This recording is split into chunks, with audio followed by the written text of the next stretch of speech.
আগেই বলে রাখা ভালো বাপু যে আমার ভয়েসটা ভীষণ খারাপ, প্রচণ্ড ঠান্ডা লেগেছে, সেটা যদিও নিজের দোষে লাগিয়েছি।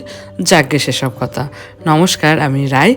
হঠাৎ করে ইচ্ছে হলো যে হোয়াইট সস পাস্তা খাবো। এবার তো শুরু হলো রেসিপি দেখা।